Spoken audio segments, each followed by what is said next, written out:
Hi,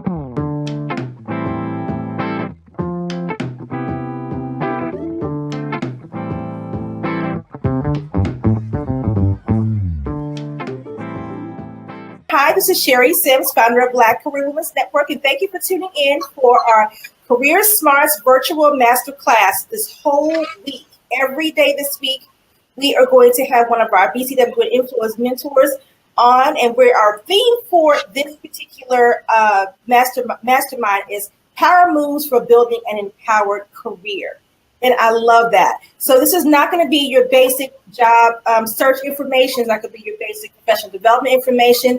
This information this week is going to get you thinking specifically about the things you need to bring power into your career that can help to move you forward, have you look at some things you need to change within yourself, and then look at the external things as well to see what you need to move and shift so you can go to the next level.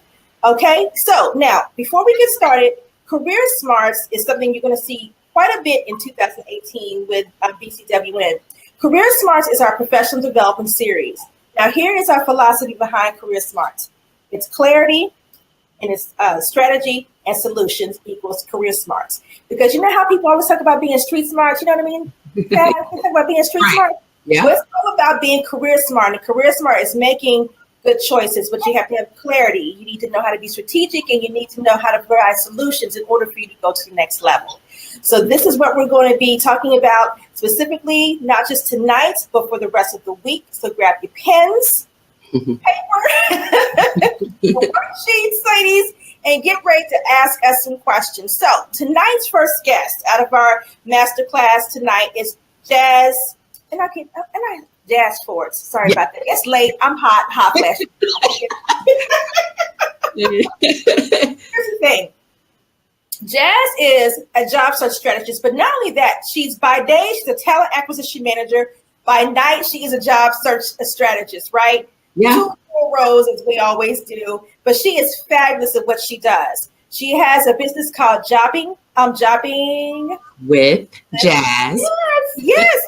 And you can find it at jobbingwithjazz.com. She's going to tell you all about Jobbing with Jazz in just a moment. But before we get into her, I'm going to read a little bit about Jazz and share with you guys who she is. And I'm excited that she's on tonight with us.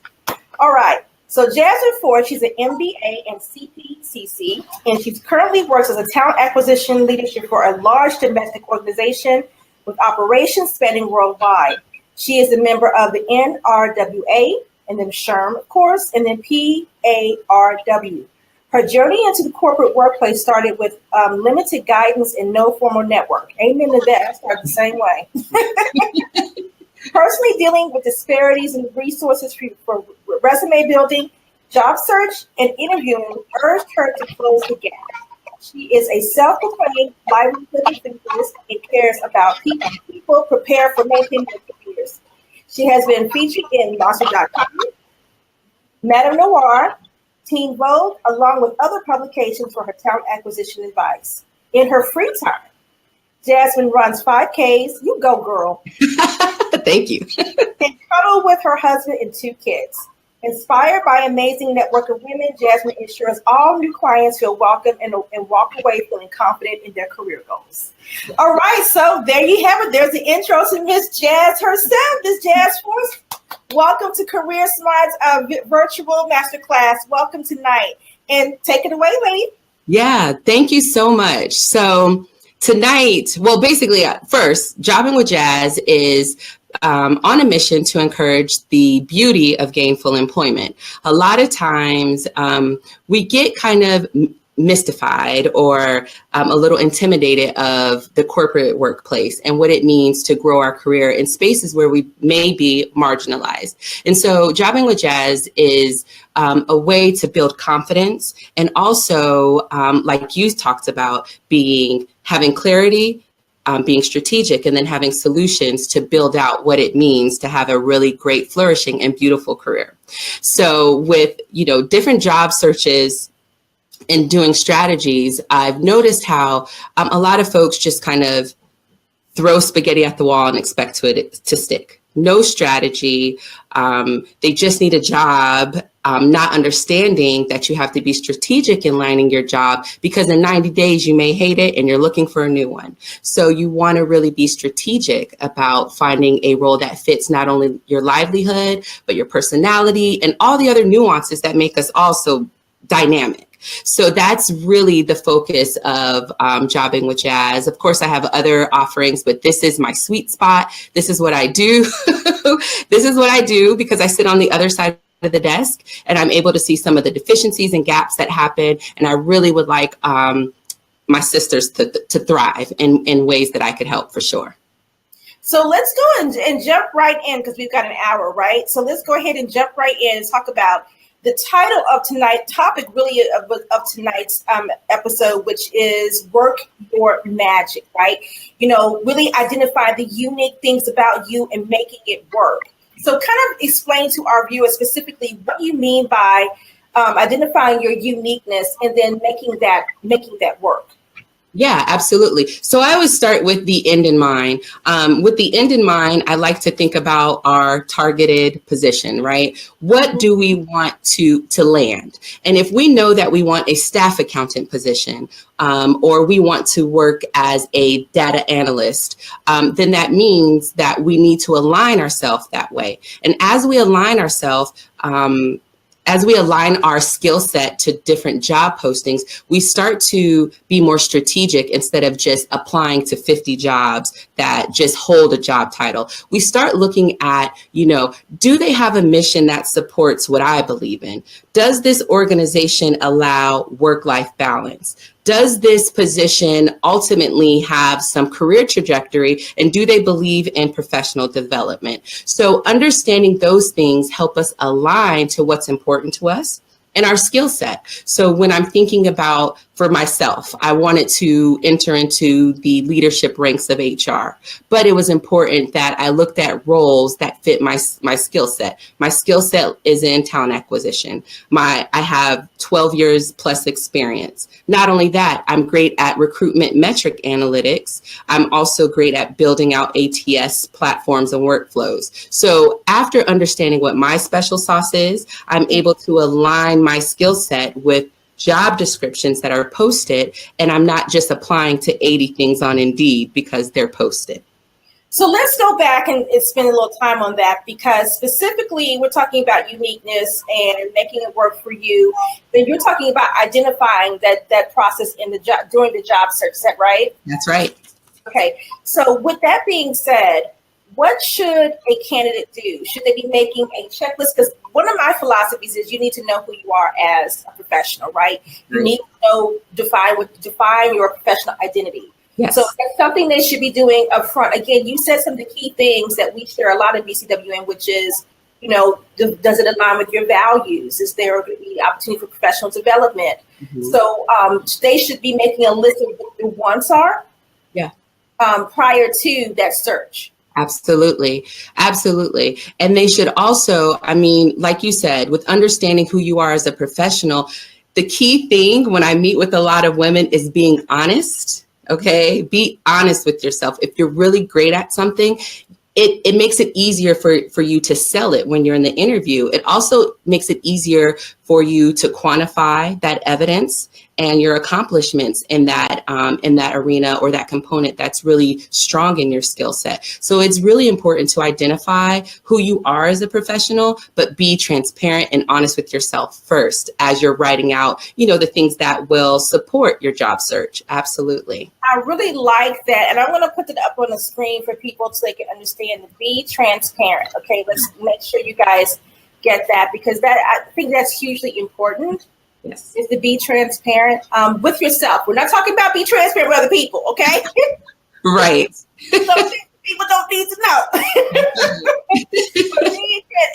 Which is honestly being honest with yourself. But don't you also think being realistic too? Don't you think being realistic? Oh my goodness, Sherry. Being realistic is major key in this, okay? Because you can be a staff accountant. And then I was talking to one girl, she was a staff accountant and she wanted to be CFO in like 2 years. And I'm like, okay, that's a great goal. But in 2 years, I don't think that's realistic. So let's talk about what that career trajectory looks like. And let's make a strategy as you're job searching so it makes sense. And I think a lot of times, a lot of us aren't armed with that information, right? So it's up to myself and women like you to help us understand what that looks like, and then to carve out what those realistic goals mean. Like, you can't jump from a staff accountant, honey, to a CFO. Like, it just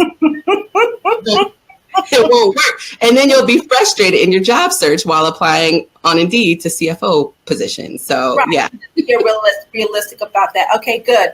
So I know that the next thing that we have in reference to is the job fit, right?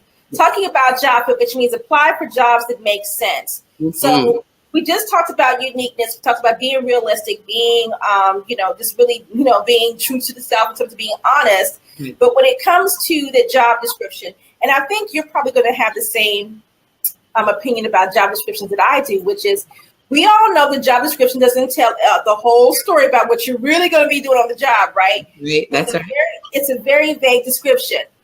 So take it from here in terms of when a candidate is looking at the job description, what should they really be thinking about in terms of applying for that job?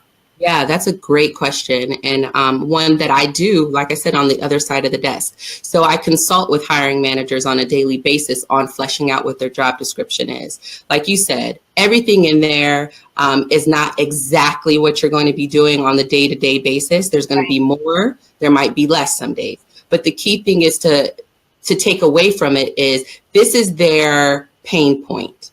This is what they're saying is an issue for them.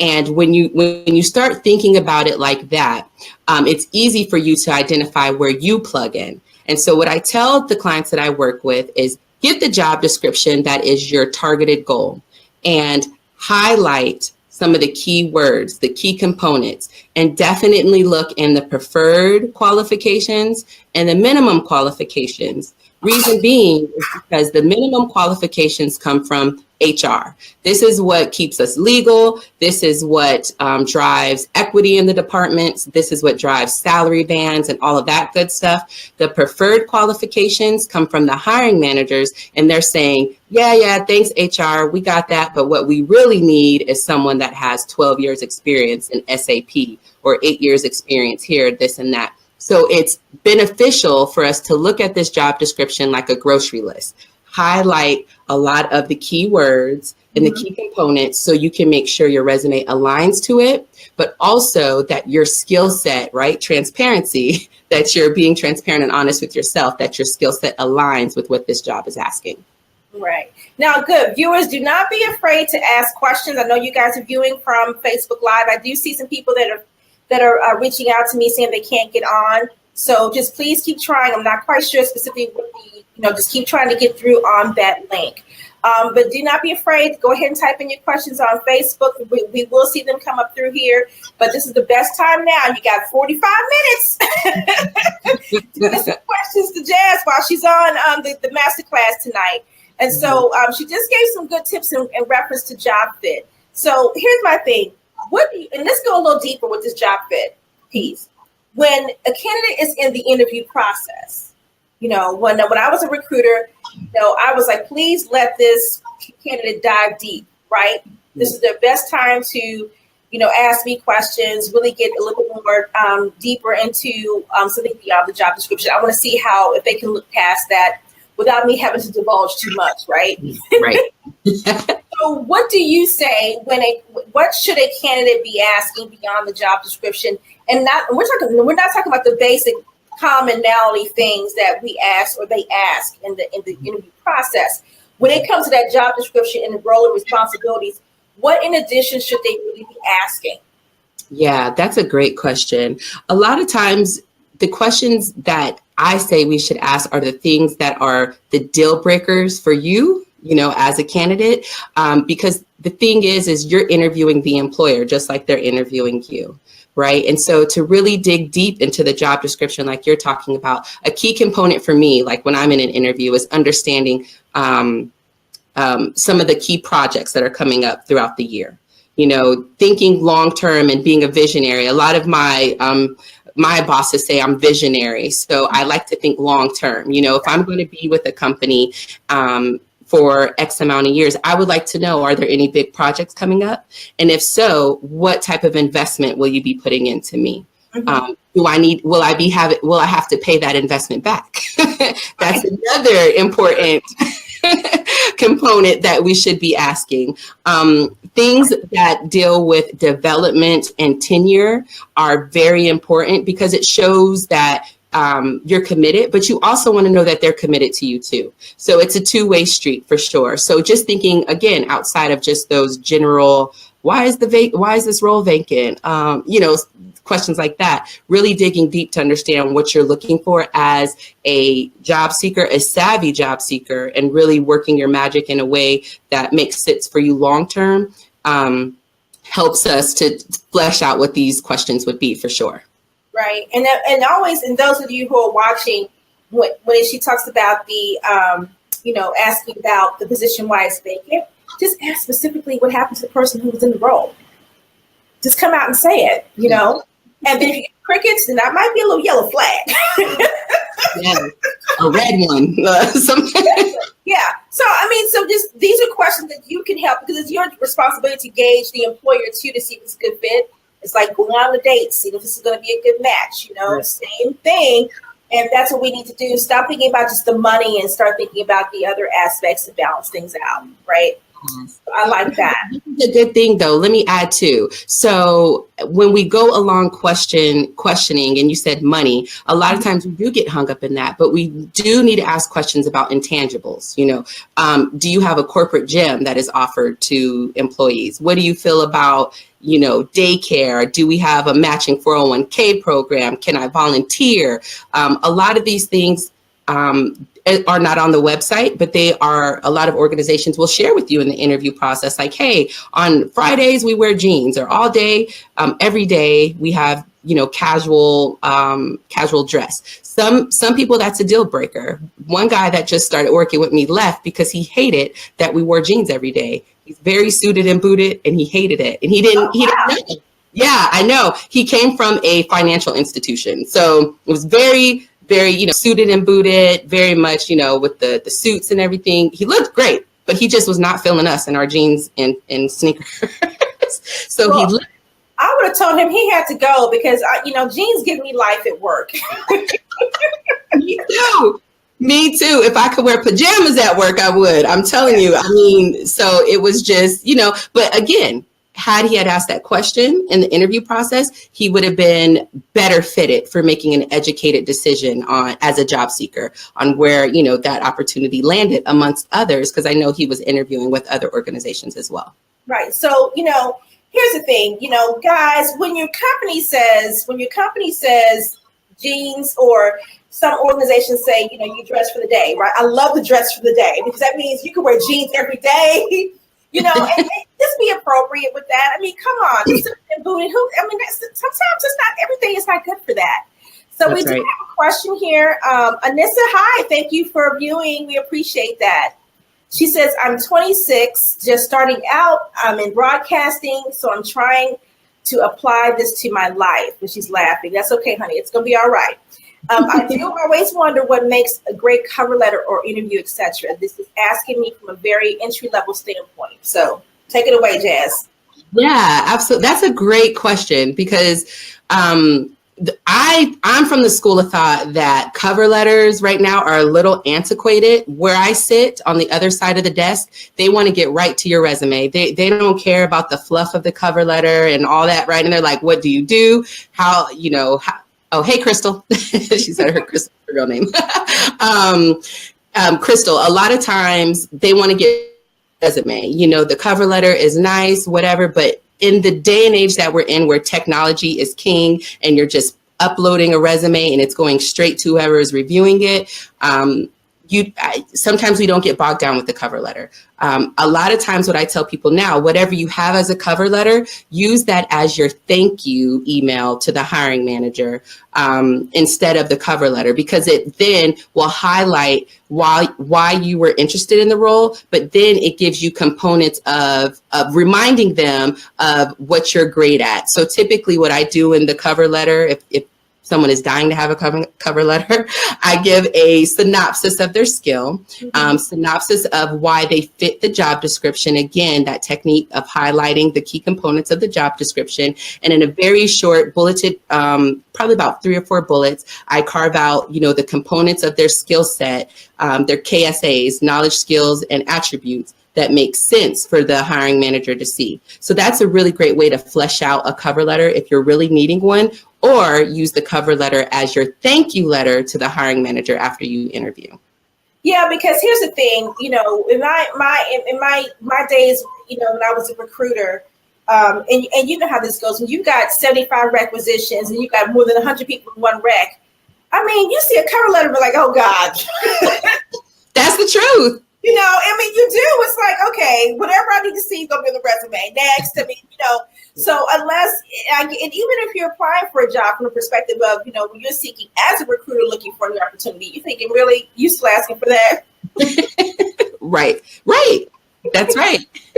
That's right. And a lot of applicant tracking systems won't even give you the option to put a cover letter. It just asks for your resume. And if you apply in LinkedIn, it just asks for your resume and gives you an option of a cover letter. Trust me, the cover letter more than likely is not getting read.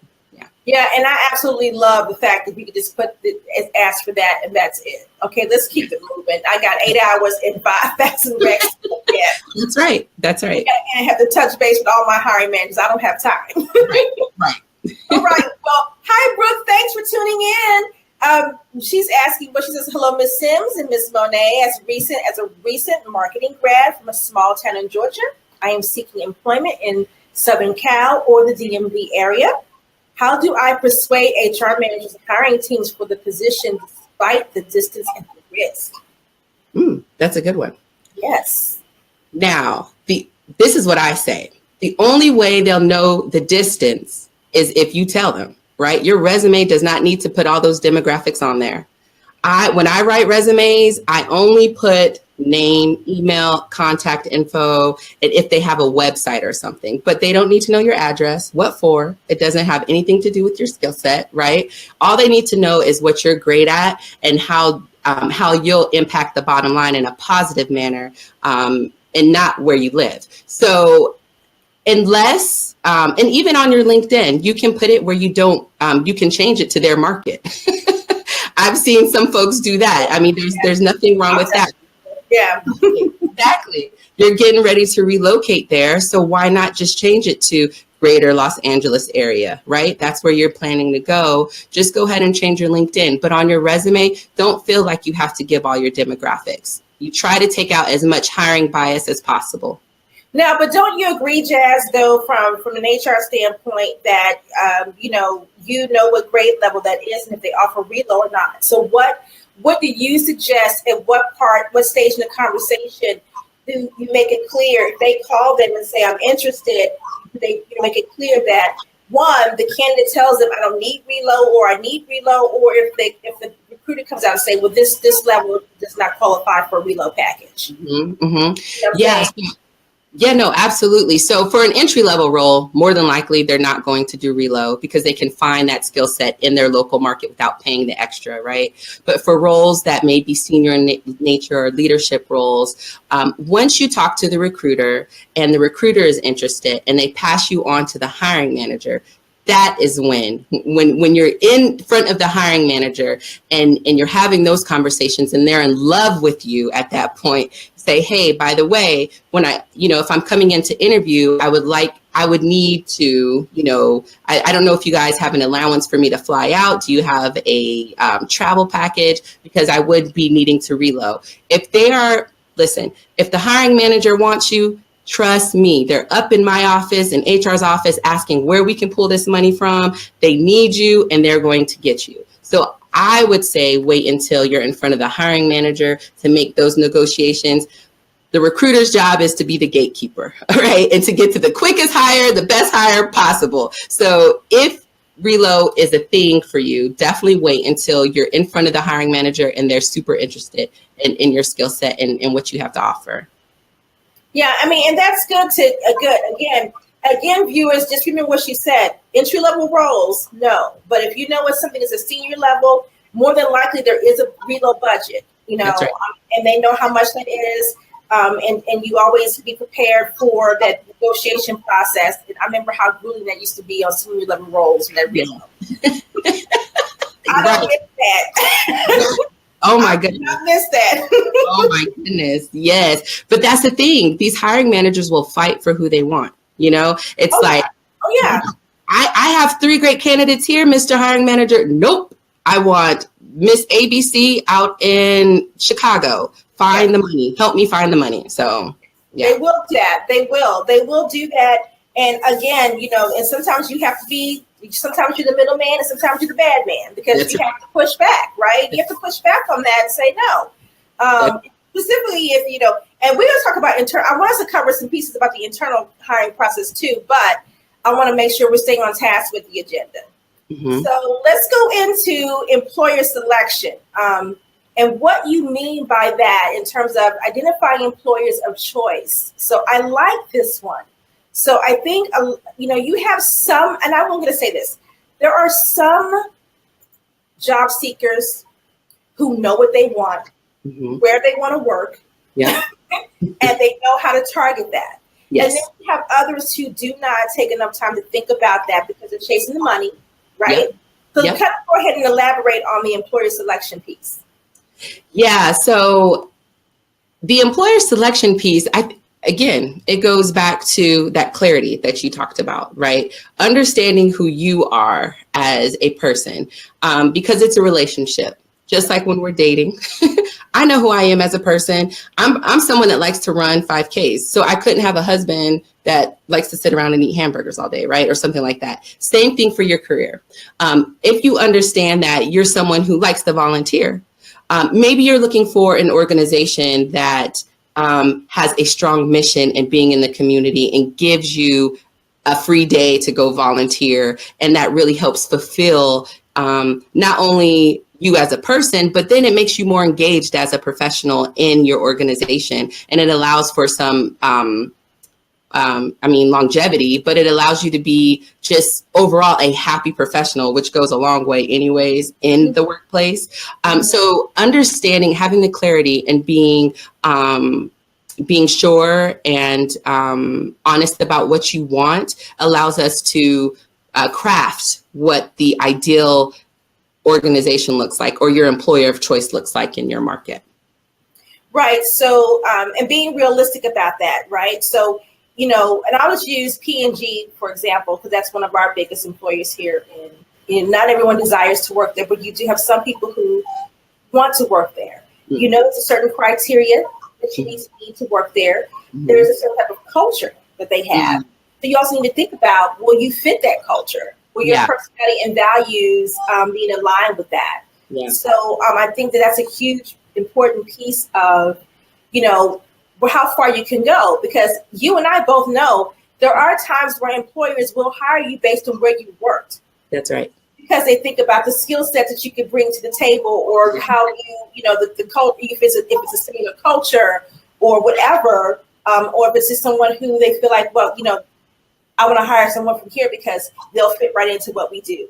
They can come out the gate running or what have you. So sometimes it's good for candidates to be strategic about where they work because it can make them marketable. Yes. Other areas. And for me, I always believe marketability, it increases income stability. Bam. That's right.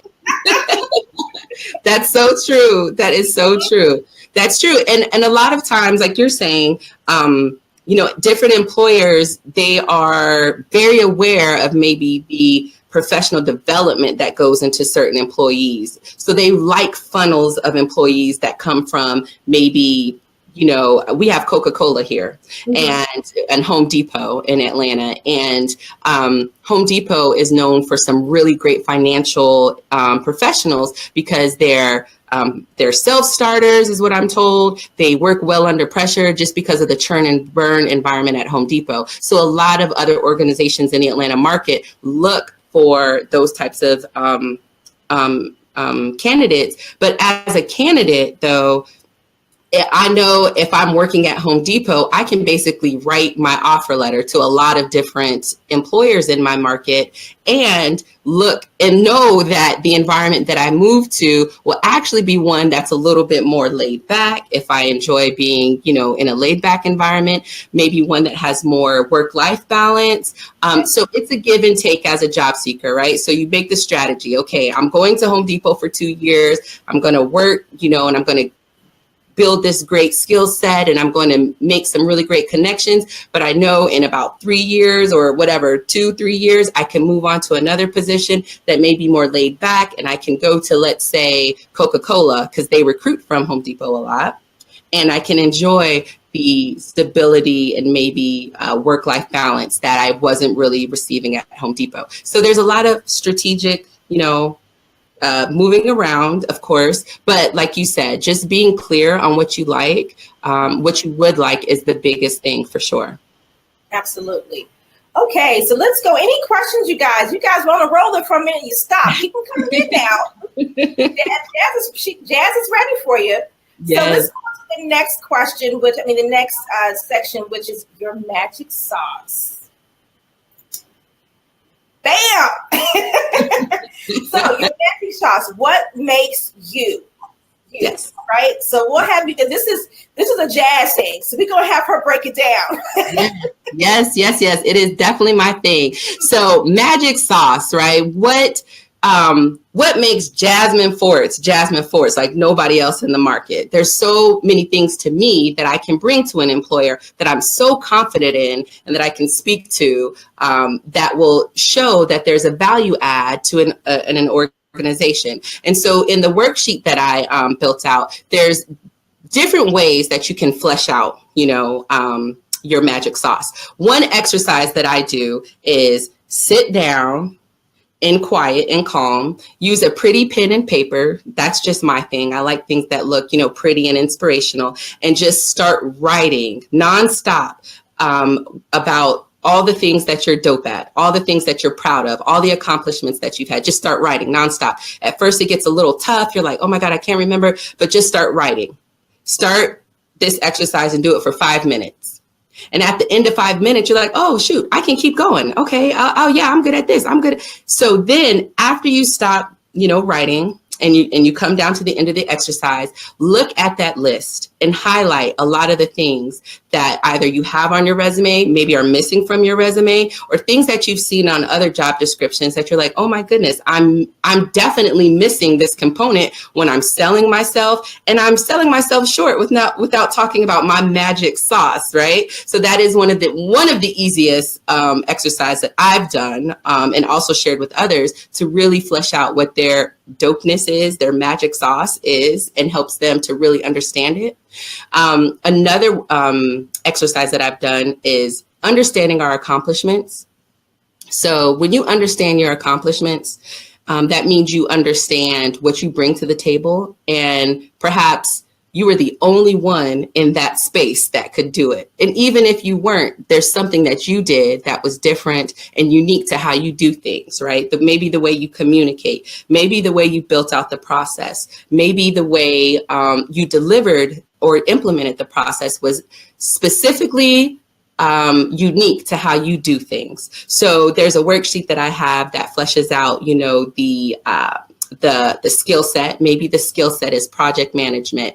And then you tell the task, and then you tell the accomplishment. And as you fill this worksheet out, it really shows you, because we can get, when you get in the mundane of the everyday, you forget, like, oh goodness, I was great last week. I had 3 really great wins, or maybe 8 really great small wins, but they were wins. And we don't give ourselves credit for that. So it's very imperative that we keep track of this. And I got that idea from the Little Black Book of leadership for Black women. Yes, Marsha. Yes, Marsha. Oh my gosh, yes, I love her. Yes, Little Black Women Success, the Laws of Leadership for Black Women. Yes. Yes. So, you guys, so those of you who are viewing who are at the conference know you probably bought that book when she was here. So definitely, and the Mama Isms are the best, aren't they? Right.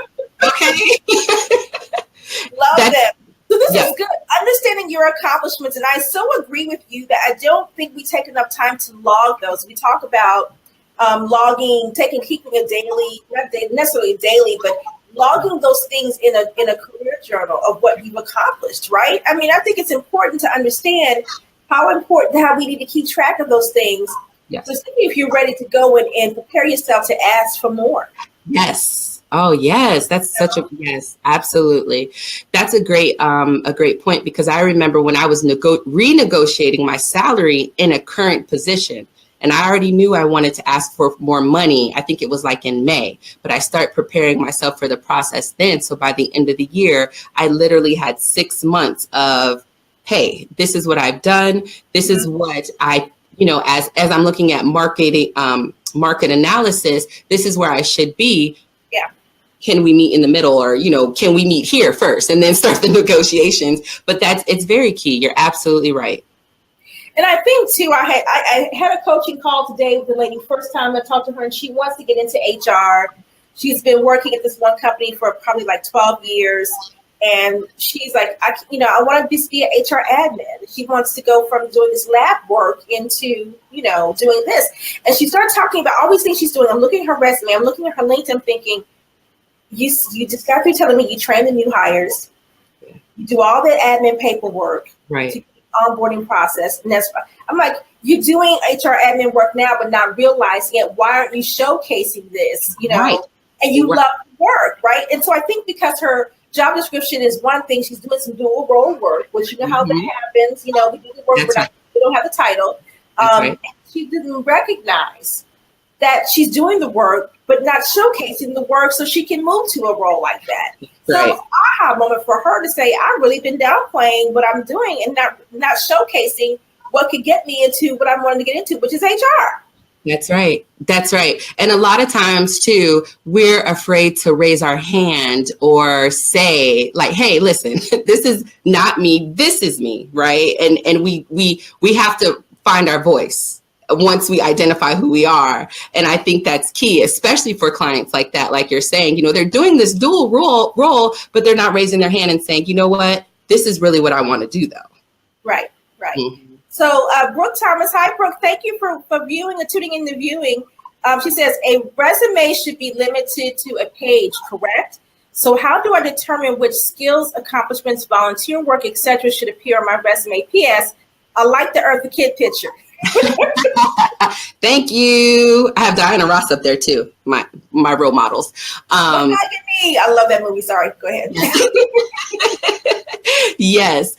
Okay, that's a great question. So I think the misconception is that you should just have one page, right? It depends, of course, on your length of experience, right? So if you've only been in the market for less than 5 years, you shouldn't have a 3-page resume. There's something that's going wrong there. So I think I know it depends on the years of experience, of course, and what you're trying to communicate. Typically right now, 2 pages is about average for a resume. That is about, 5 to 10 years, even more. It really just depends on your format. There's a chronological format, there's a functional format, and there's a combination format. So without knowing, your years of experience and all the extra nuances to your profile, I would say don't get caught on just the one pager, mentality, but typically 2 pages are what the market is seeing for resumes.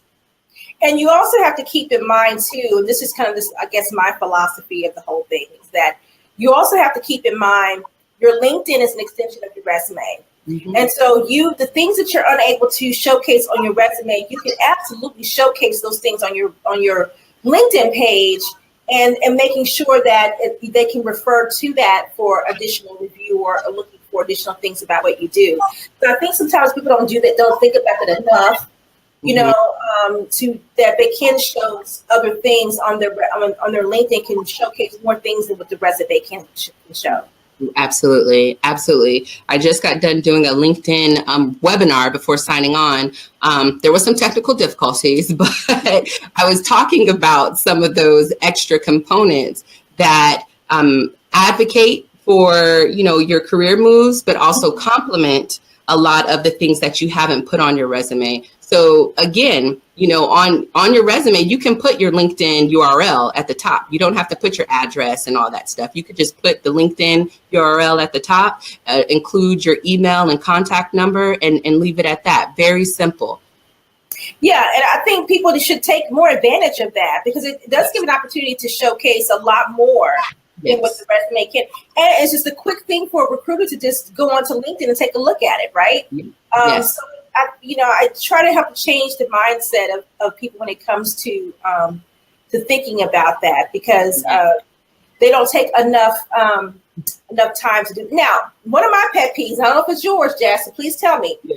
When I was recruiting and I would go to look at your LinkedIn page and you didn't have a photo and it was half done, that was so infuriating for me. Okay, are you not taking your career seriously? What is your thoughts on that? Because for me, I was like, okay, I really want to see more of you, and I can't because you're not utilizing this tool.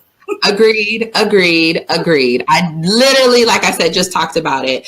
It's such and even today. So when you go into the recruiter dashboard in LinkedIn, you're looking at keywords and you're pulling up all these great candidates. And so when you get to one that doesn't have a picture and is like halfway done on their profile and no, like components are missing, you're like, are they a real person? Are they really looking for a job? And you just go, you just flash over them, which is unfortunate because LinkedIn is such a great free passive resource for folks out there that are looking to connect with jobs, recruiters, hiring managers. So I hate to see when that happens, but I'm with you. I hate to see it. Yeah. So please, job seekers, if you're on here tonight specifically because you want to hear about Jasmine's, tips and in her knowledge, wealth of knowledge in reference to a job search, because she is a job search strategist. Just you just heard it from her. And then old folkies like me who've been there too. Get your LinkedIn together. Get your LinkedIn together.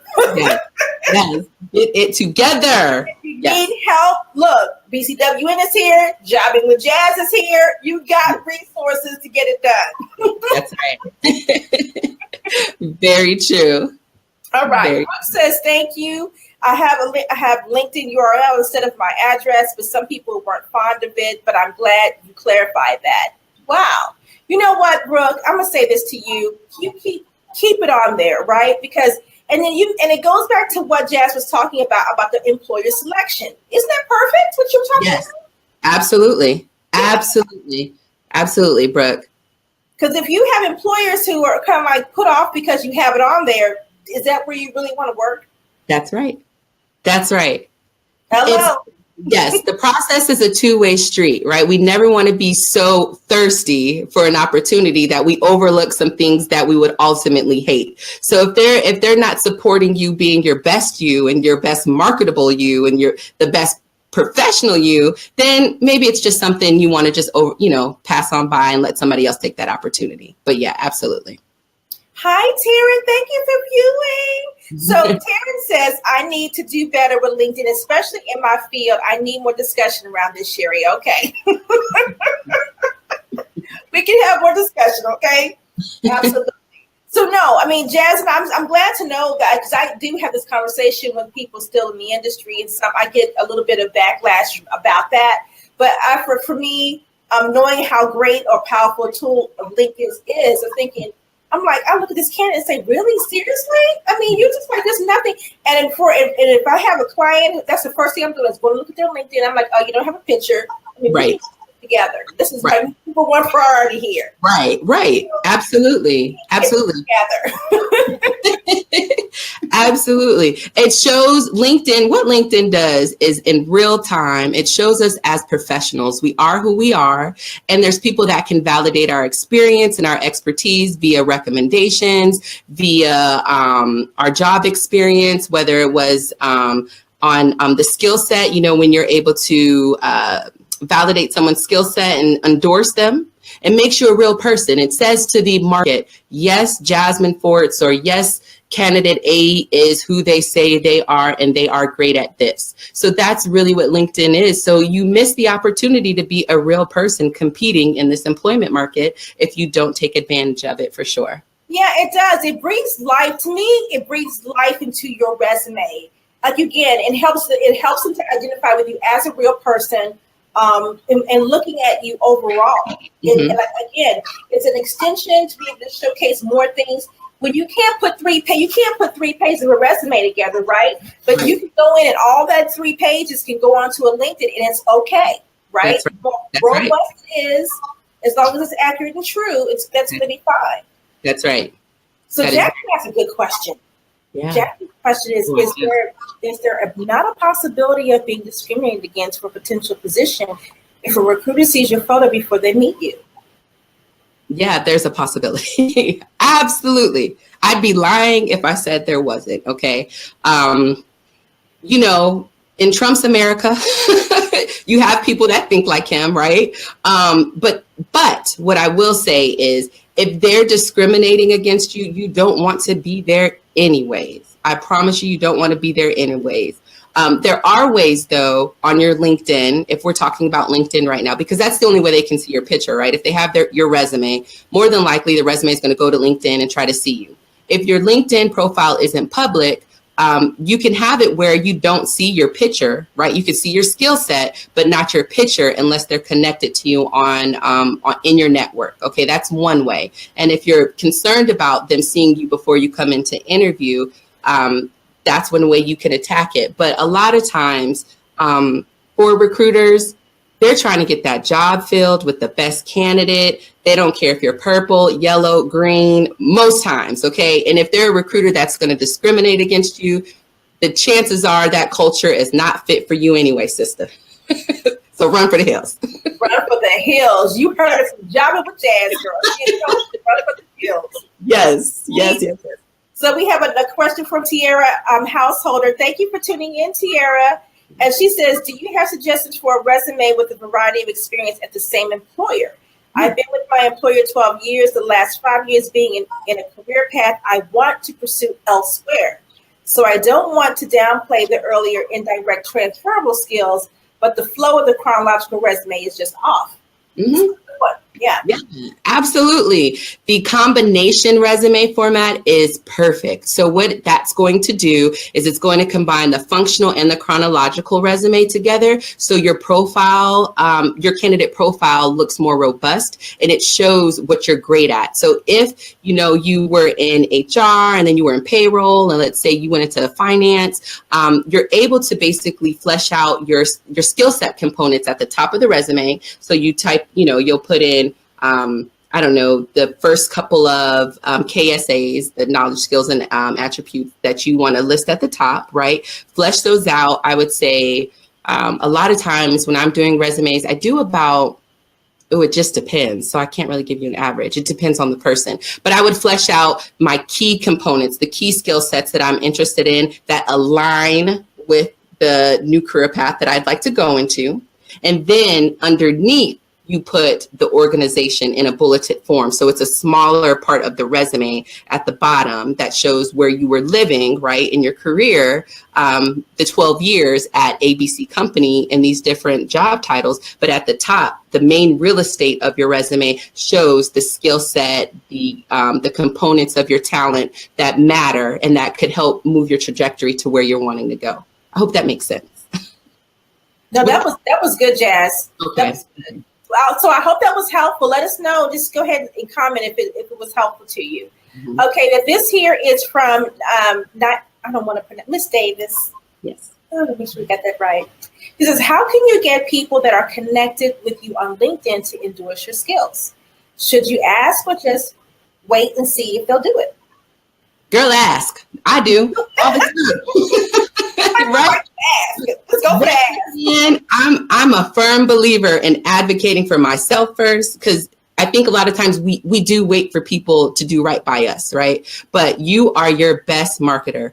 Ask them. If you know they can honestly endorse you for that skill, trust me, they will have no problem with doing so. And it's a really easy step. You just ask them and they hit accept. They don't have to type anything. They just accept the endorsement, and it shows again that you're a real person with this real experience, and it's easy for the other person to do. Absolutely. Just ask. Just go for the ask. Just go for the ask, Ms. Davis. And yes. Tiara says, that sounds perfect. Thank you. I will definitely research the combination resume format. Good. Absolutely. And then, is it, okay, so what was she said her name was actually? It wasn't Ms. Crystal. Her name is Crystal. So Crystal said this webinar is great. Thank you, ladies. And she stumbled across their work today because she was wanting to talk, was searching for something about Black people helping each other in the show that she's trying to pitch to a community urban affairs show. So she's like, she's going to talk about this now. So she's glad she tuned in. She said we're helping her life. So we're glad, we're glad we're helping your life. And then she put the fist up, girl. All right. That's so cute. Love it, Crystal. Thank you. Crystal. Thank you so much. And so, Ms. Davis, this is very helpful. So great. I'm so glad this is helpful, you guys. Keep going. Hey, we still have about, let's see, we still got about 9 minutes. So let's see if I think we may have a couple more bullet points to cover. So we'll go ahead and keep going with that. Sure. I think we have one more, last one, which is moving strategically. Yes. Moving strategically. Why should candidates move strategically? And, why? Why should they be thinking more strategic along the lines of the job search in your mind? Absolutely. The reason why is for a lot of reasons. Like I said before, I think of myself as a visionary, and I think with the end in mind. So moving strategically means knowing that this particular position is one that can sustain me and that I will be fulfilled with a certain amount of years without having to look for another one. So when you build your strategy out, you want to think about things that will help you to be comfortable, not complacent, but comfortable while you're building your skill set, while you're growing your career trajectory and looking at being a stronger professional. So being intentional, and in the types of jobs we take, helps the strategy for tenure. It helps the strategy for building smart career profiles. And also, it's a de-stressor. Who wants to look for a job every 6 months? No. I mean, it's one of, I think when I looked at the list of stresses, it was moving and then starting a new job was like number 2. It's stressful, okay? I don't have time for that stress. It's already stressful enough just being me, doing other stuff. So moving strategically really helps kind of calm and steady our lives. And like I said, I am a self-proclaimed livelihood enthusiast. So I care how people take care of themselves. And moving strategically is one way to help us take care of ourselves in a manner that keeps our calm and keeps our sanity as we're building our career, for sure. I love that. And I think that's something in being mindful of that. That's why, and this is what Career Smarts is all about. You guys, is about having clarity, being strategic, and then finding solutions so you can move forward, become more career smart, become more savvy in your career, creating that trajectory. I can't even talk this evening. Trajectory for your career. Bottom line, right? And so Jazz has brought to us. First of all, she's a wealth of knowledge. When I say Jazz is a true job search strategist, she is the real deal. Thank you. And so, just to kind of go back, we have about 7 minutes. Yep. We want to still make sure that the women have opportunity to ask you some just open-ended questions. We're going to go back and just kind of recap some of these as well. And then, for those of you who jumped on a little late, we have Jasmine Force with us. She is a job search strategist by night, talent acquisition manager by day. And she has a business called Jobbing with Jazz, and she is located in Atlanta, Georgia. Yes. So, and then she also has these events she did in the Sister Fiestas. Is that right? Fiesta, a sister siesta. Yeah. I'm saying fiesta. Girl, I'm hungry. Well, I did have a fiesta though when I was celebrating becoming a certified career coach. So the last one was that just happened too. So I have got to come down and come to one of the sister CSs. I saw the video. I said, "That got so much fun." So I just love that. Yes, please come. So if you guys are ever in Atlanta or reach out to her, first of all, let's back up a little bit and share with the viewers, how can they find you, Jazz? How can they find you on social media? Absolutely. So I try to make it as simple as possible for you. I'm on Twitter, Facebook, and Instagram at Jobbing with Jazz. That's JOBBINGWITHJAS. And you can find me across all channels that way.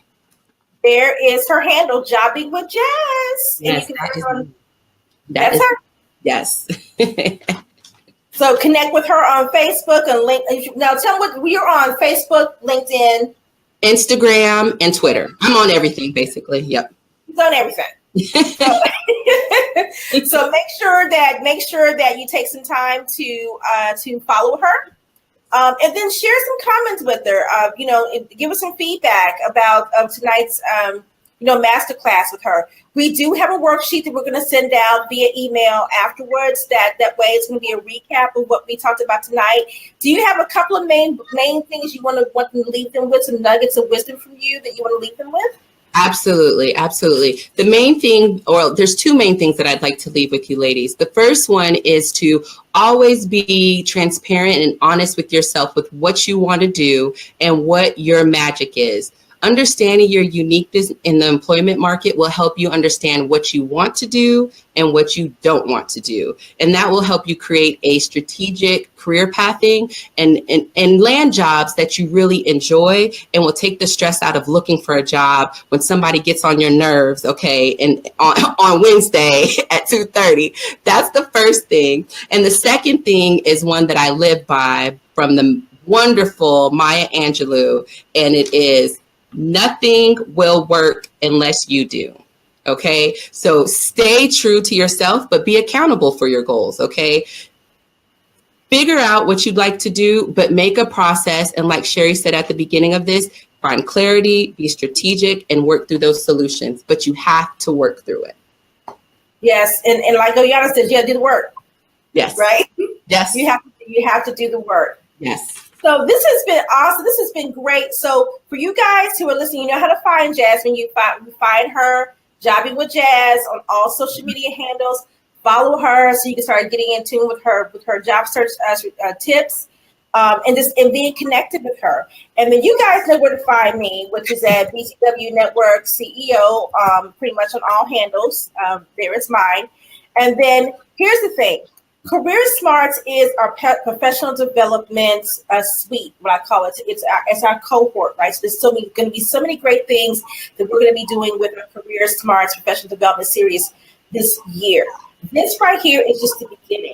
This week of master classes with these professional women who are really, to me, are A1 experts in their industry, in their niches, are going to be just the beginning of what you'll be seeing with us. So here's the thing.